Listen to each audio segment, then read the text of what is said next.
बाढ़ राहत कार्यों को प्रभावी ढंग से आगे बढ़ाने के लिए और पीड़ित परिवारों को आर्थिक सहायता उपलब्ध करवाने के लिए सरकार ने अपने स्तर पर पीएसी की फ्लड यूनिट को, एनडीआरएफ को, एसडीआरएफ को तैनात किया है। हमारी आज वर्तमान में भी अलग अलग क्षेत्रों में इन सब की जो यूनिट है वह प्रभावी ढंग से बाढ़ कार्यों का निरीक्षण करके वहां पर राहत कार्यों को प्रभावी ढंग से आगे बढ़ाने का काम कर रही है। एनडीआरएफ की 16 टीमें, एसडीआरएफ की 18 टीमें और पीएसी की फ्लड यूनिट की 31 टीमें वर्तमान समय में बाढ़ प्रभावित जनपदों में जहां कार्य कर रही हैं, वहीं इन सभी 21 जनपदों में 1250 से अधिक नौकाओं की व्यवस्था के माध्यम से भी नागरिकों के आवागमन के कार्यक्रम को सुचारू बनाने का कार्य किया गया है। पर्याप्त मात्रा में नौकाओं की व्यवस्था के साथ ही हर एक जनपद, प्रदेश स्तर पर, जनपद स्तर पर कंट्रोल रूम की व्यवस्था, हर एक गांव में भी बाढ़ चौकी की व्यवस्था और राहत कार्य के लिए जिन लोगों को सुरक्षित स्थानों पर पहुंचाना पड़ा उनको सुबह का ब्रेकफास्ट,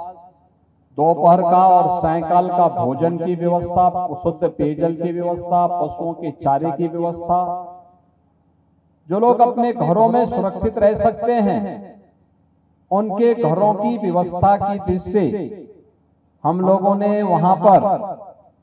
उन्हें सूखा राहत की किट भी उपलब्ध करवाए हैं। आप देख सकते हैं किट में 10 किलो चावल, 10 किलो आटा, 2 किलो दाल, 1 किलो तेल, 10 किलो आलू और अन्य सूखा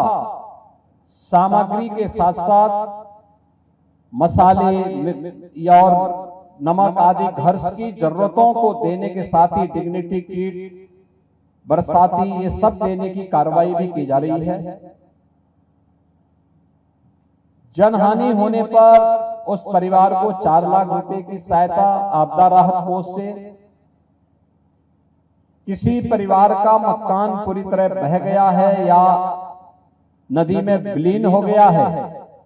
उन परिवारों को मुख्यमंत्री आवास योजना से आच्छादित करने की कार्रवाई भी की जा रही है। पशुओं के चारा के साथ ही अगर पशुधन की हानि हो रही है उसका भी कंपनसेशन दिया गया है। स्वास्थ्य के जगह जगह शिविर स्थापित किए गए हैं और यह भी व्यवस्था की गई कि इस सीजन में कोई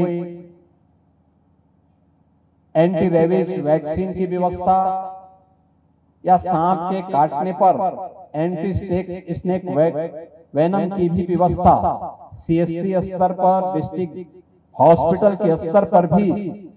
पर्याप्त मात्रा में उपलब्ध करवाए गए हैं, जिससे किसी भी व्यक्ति को हम लोग चाहे वह सांप का हो, बिच्छू का हो, कुत्ते का हो या किसी जंगली जानवर के काटने के कारण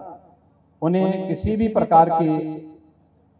आपदा में हम बचा सकें। बाढ़ राहत कार्य के लिए युद्ध स्तर पर टीमें लगाई गई हैं।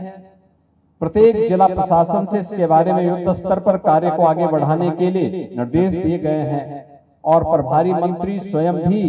इन क्षेत्रों का निरीक्षण कर रहे हैं।